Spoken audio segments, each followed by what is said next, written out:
When an Emmy Award-winning meteorologist with the Twin Cities TV station found out he had bipolar disorder, he kept it a secret, afraid of what might happen to him if people knew. Hear about his journey out of shame and fear and learn more about bipolar disorder next on Speak Your Mind.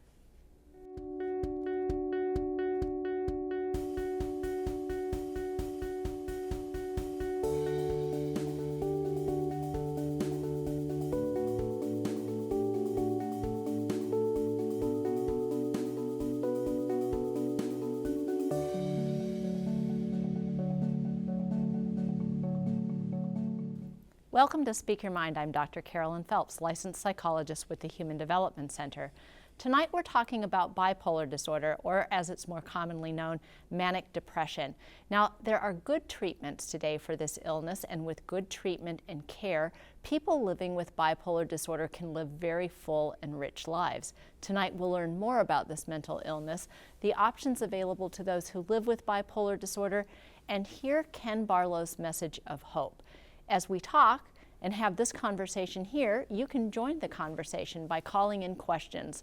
Locally, dial 218-788-2844 or call toll-free at 1-877-307-8762. Joining me is Dr. Steve Bauer, the medical director at the Human Development Center. He's board certified in child, adolescent, and adult psychiatry. And Joanne Fairfield is a psychotherapist also with the Human Development Center who works with adolescents and adults, including those with bipolar disorder. Thank you very much for coming tonight. And I think a really great place for our viewing audience is, Bipolar 101, the basics. 2 phases to this disorder, 1 mania, 1 depression. Tell us a little bit about the symptoms associated with bipolar disorder. Sure. We talk about bipolar having both major depressive disorder, which is really 2 weeks or more of 5 of the 9 symptoms of depression, excuse me, which are sleep problems, appetite problems, energy problems, concentration problems, crying for no reason, crabby, hopelessness, helplessness, suicidal thought, lack of interest in your usual activities, or lack of libido. And mania is usually viewed with a similar time requirement of at least a week, but having the opposite. And so more people who have trouble getting enough sleep, don't have much appetite, talk real rapidly, and kind of the essential feature is feeling more good than is good for you. And so euphoria and grandiosity are parts of what we call extended mania, and certainly the lack of sleep, the changes in physiology that occur when someone gets going on a long stretch of that are part of that. Talk a little bit, Joanne, just about how those 2 different states can be impairing for people. Maybe first we'll start with the mania and how that can be impairing, because some people think it feels good when they're in that manic state. Well, certainly people who I work with will talk about how it certainly feels good on the way up. A lot of the time it's felt as a significant relief from the depressive period. And so they start to think that they're feeling better. But as it starts to climb, and then as the not being able to sleep, and it's not because they're not tired.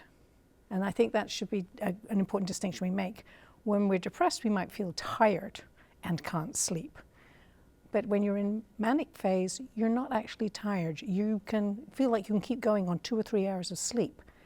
And that becomes a real problem, because then what happens is you're not so good at listening to people. You're not so good at paying attention, very driven, but kind of distractible at the same time. So you come across to other people as like, would she just be quiet? Could she just sit still? And that's why there's often a lot of confusion, I think, for people when in the early diagnoses, because it can look like ADD or ADHD. I think that's such an important symptom that you bring up, this difficult to interrupt the person when they're speaking. And often I think in my own office and in my own practice, that is a cardinal symptom when you have somebody who walks in the door, and if you even ask them, wow, do other people sometimes complain that you talk too fast? They will say, oh yes, they do, without necessarily any insight and awareness that actually these other people are making true comments about that.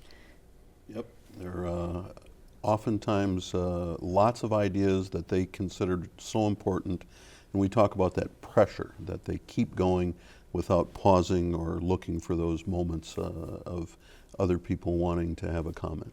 Now, when I introduced the show, I said, and we're going to hear Ken Barlow's message of hope, but as you notice, I only have 2 people sitting on the set with me, so how does that happen? Well, this past September, I had the opportunity to sit down with him, Ken Barlow, who's an Emmy award-winning meteorologist in a big market. That's a big deal. He's with KSTP. And he's been living with bipolar disorder for many years. He was in town to give a keynote speech at a large conference about decreasing the stigma associated with mental illness. And because he was in town the week before our season started, we couldn't get him live, so we taped this interview. It was so important, I think, to me to be able to tape that interview so I could bring all of you this story. And so here we go, Ken Barlow and myself back in September. Well, Ken, thanks so much for being willing to do this interview. I really appreciate your coming up to Duluth. Well, thank you for the invitation. I appreciate it. So let's go back in time to when did you first begin experiencing symptoms of bipolar disorder, sort of as you reflect back on that? Well, there were times when I was a teenager, but looking back now, but the one that really stands out was when I was in college. I was 20 years old, and I was up all the time. I was awake all the time, and I couldn't sleep. I wasn't eating. I'd go out and run 8 miles and come home and to the dorm and go to class, get straight A's. And I had this buzzing in my head that wasn't right, so I knew something was wrong. My doctor tells me now that people who are sleep deprived kind of get that same kind of dizziness and maybe even buzzy feeling in their heads, but it was more like a drunk buzz.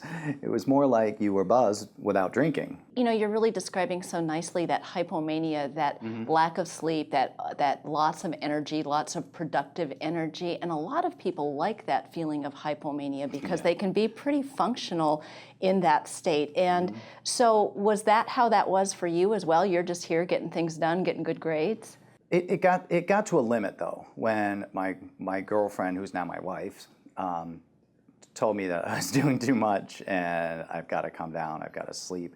And I did a little bit of introspection and I noticed it was true. I had to come down. So I went to the school psychologist who sent me away for a brain scan, an EEG. So I had that done and it came back normal and I was really bummed and went home with no diagnosis. It really bummed because that didn't give you any answers. Yeah, it sounds terrible, but I would rather have had something wrong, not a brain tumor, but I would rather have had something wrong, like an epilepsy or something to tell me that I wasn't crazy, that this was going on, because I knew it wasn't normal to do what I was doing. And eventually I came down, and I don't know how. I don't remember, honestly. So that's kind of what we see, though, naturally, too, is that people will go in a phase and that they will come out of a phase. And so you must have then come out of that phase. And so life kind of goes on for you like that. And until what's the next big event that happens? Well, there were a couple more little ones at college and through my life, but it took about 18 years, probably when I was in my upper 30s, 38, late 30s. And I was home and I couldn't get out of bed. The depression end of the bipolar disorder. Which I didn't know. I finally went to my doctor, my general practitioner, and it was August, and he diagnosed me with an August grass allergy, and he gave me an inhaler and sent me home. So I tried again to get diagnosed because I knew something wasn't right. A guy should not be able to get out of bed. One of the things that we want to do, and one of the reasons why we do this show, is to let people know that if your internal experience is not matching what you're hearing from your healthcare professionals, is to be persistent until you can find some answers. And so for you, the answers didn't come, I think, until 2007. Yeah, because that was another big event. I had moved from here. My dad had passed away out in New England, so we went to live, I took a job out there to live near my mother, to kind of take care of her a little bit, make sure she was okay. And we'd been away for 15 years, the whole guilt thing. So I took a job out there, but my wife was still here with the kids. So I was flying back and forth to Boston every single weekend.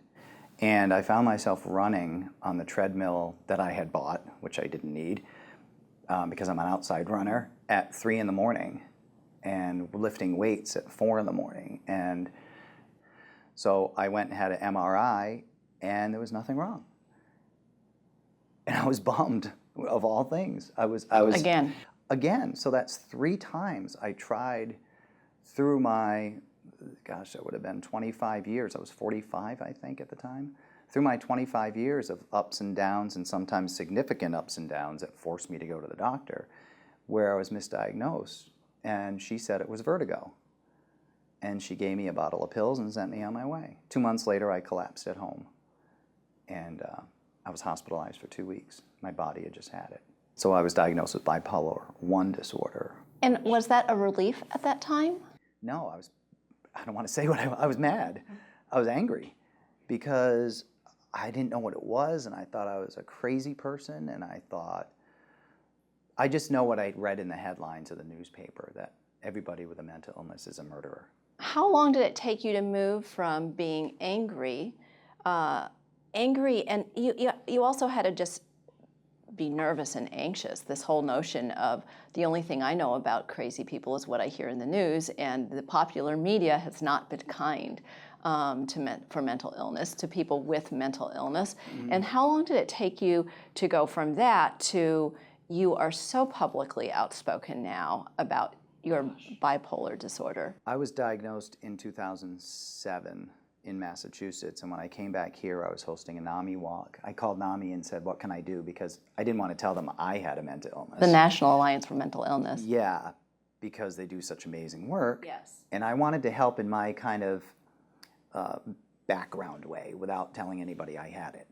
So I said, what can I do? And they said, would you host our NAMI walk? And I said, sure, that's easy for me. I'm a guy who talks, blah, blah, blah. So I set it up, and I stood on stage. Got permission from my mom to talk about my dad's bipolar disorder, and all of a sudden it just came out that I had it. I said, oh my gosh, what did I do? And 4,000 people stood and clapped, and I said, wait, what? These people who are out to get rid of stigma were holding the signs and banners and all that stuff, and I was just overwhelmed, and it was a spur-of-the-moment decision to just say, I have it too. And letting go of all that secrecy and shame. Mm-hmm. Tell me what what that did for you. I think that was the weight I felt going off me, because I learned that you learn what you know from your parents and your family growing up. And the generational thing was that you just didn't talk about it. It wasn't his fault. You just didn't talk about it. He was a proud man. He was a Marine. He played for the Boston Patriots way back when they were the Boston Patriots. He was a proud guy. He was a Marine. He was a man's man. He couldn't have a mental illness, so he didn't even tell his kids. So for me to get up there and break that chain was amazing for me. I just can't tell you the release and the relief I had. It has become, it seems, from an outsider's point of view, almost part of a life purpose for you. I'm a true believer in fate. And I really believe that everybody is put here for a reason or a purpose. And I know it sounds kind of corny, but I truly believe that my television job, my love of weather when I was 7 years old, led me to television, led me to have kind of a pulpit. And then when I was diagnosed with this, it was almost like I was supposed to get out and tell people it's okay to talk about it. You know, not everybody's a murderer who has a mental illness. Not everybody, you know, we're dads and moms and cousins and aunts and stuff. So I feel like that's my purpose. What would you want to say to anyone who's watching out there tonight? What do you want your message to them to be? If you have mental illness, or if you think you have a mental illness, don't be afraid. You don't have to go out and tell everybody. You don't have to wear it on your chest like a badge. You don't have to do that like I do.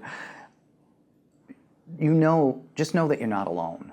And there is a whole group of people who will support you and who will love you, no matter what you have. Thank you so much for this interview. I so appreciate it, Ken. Thank you. I appreciate the invitation.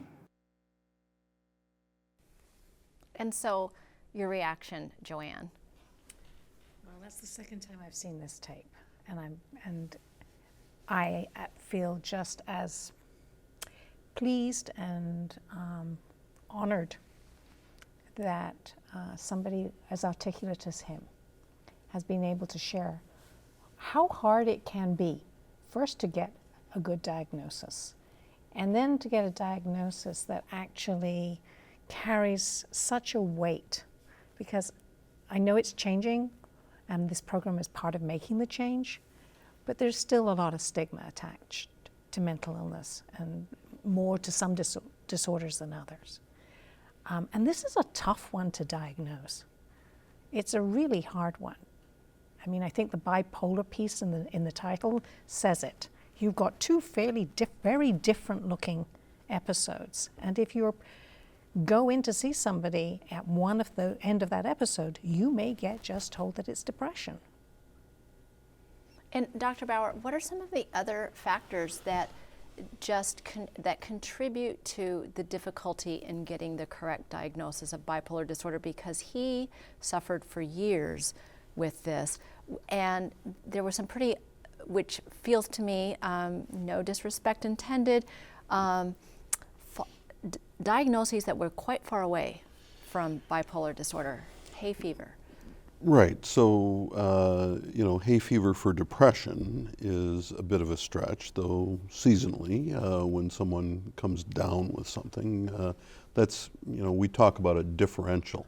And having trained at Mayo, the differential was always the longer, the more you were informed about things. But there are many medical illnesses that overlap and cause some of these symptoms. So particularly things like traumatic brain injury, epilepsy, thyroid illness, all have kind of variable courses with presentations. And we talk about stigma, and we talk about stigma within the community, but within the medical community, everyone still has the area that they're comfortable with, and then the area that's much harder.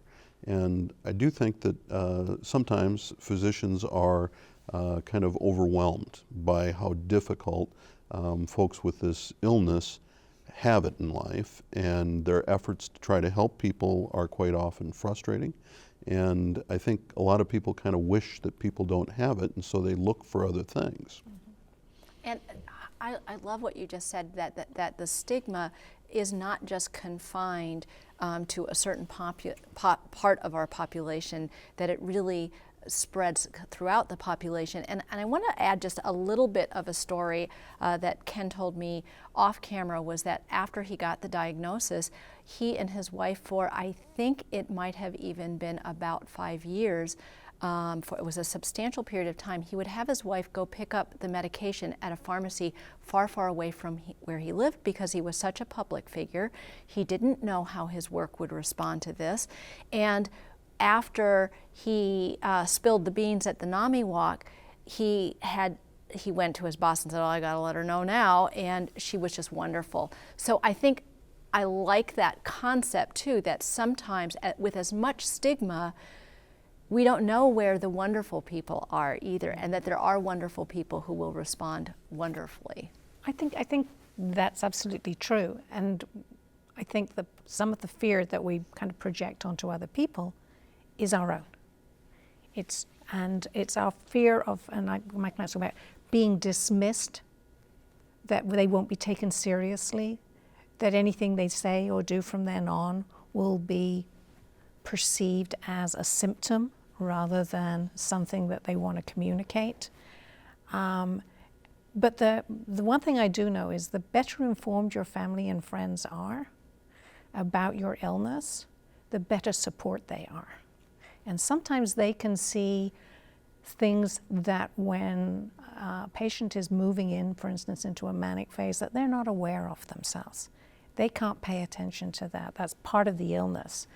And to have somebody in your corner who you trust, who is able to see it, and then you can start to work through it. Because sometimes it's about walking through that episode, because there isn't perfect control with medication. It's a combination of medication and therapy and structure in your day and support systems and learning yourself.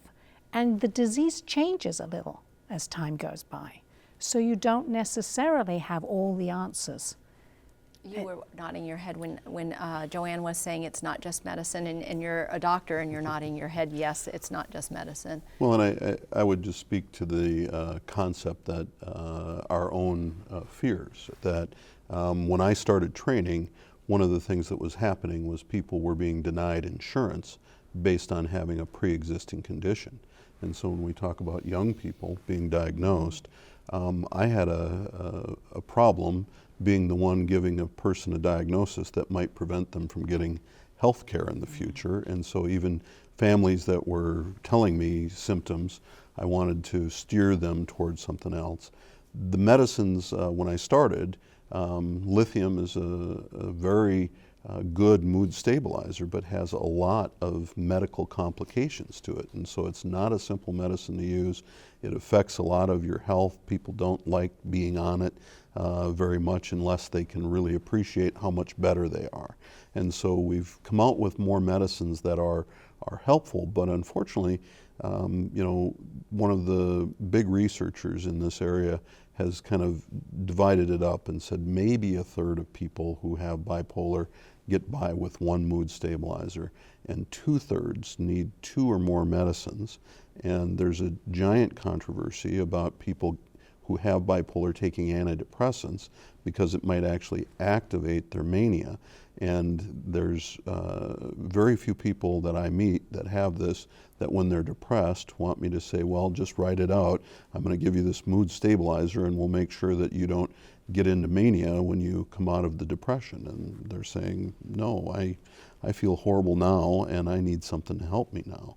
And so, you know, the practicality of trying to study something that is a multifaceted illness that probably incorporates several features, including anxiety, and quite often chemical dependency enters into things and just mixes it up even more, and people get confused a lot by this. And I think that really also speaks to why it would be so difficult for primary care to be doing the diagnosing here, is that this is a very complex mental illness that really requires specialty mental health care in order to both not just get the diagnosis right, but also to get the treatment right as well. Yep, I can only say that I hope in my 20 years of practice that I've become more competent at trying to help folks with this difficult illness. And, you know, I think that's really the time that you start to have that kind of experience and can anticipate some of these things. Joanne, we're running close on being out of time here. What is sort of the final message that you would want to leave for our viewing audience? That this is something that you can learn to cope with, that there is a hope in many, many forms out there, and there are things that you can do for yourself along the way, and that includes simple stuff like bookending your day, having some routine and structure in there, making sure you stay in touch with people who have an understanding, taking your medications if there's a problem with them, talking to your prescriber. Don't just quit. Don't be your own doctor. Don't be your own doctor, because, you know, most of us aren't that great at it. And I think with all of those suggestions, what are some of the take-home message here? Well, take-home message number one is, if you think something is wrong, like Ken Barlow thought something was wrong, then be persistent. Be persistent until you get answers, and keep searching for those answers. Number two, be brave. We know that it takes a lot of courage. We would want you, all would want you to be brave. You don't have to blaze a trail you do not have to blaze the trail, let me try that again, I got a little tongue-tied, that Ken is willing to blaze in an effort to decrease the stigma associated with mental illness. But Dr. Bauer, Joanne, myself, and Ken want you to be brave enough to get the help that you deserve so that you can live the life that you deserve. Don't forget to visit us on the web at speakyourmindonline.org, where you can find a schedule of our topics and resource links, and read my blog, the place where I answer more of your questions. And you'll want to join us next Thursday when we bring you a candid conversation with Oscar and Emmy award-winning actress Patty Duke. Can you believe that we got her interview? Well, we did. Her story about living with bipolar disorder also. I'm Dr. Carolyn Phelps. Thanks for watching, and good night.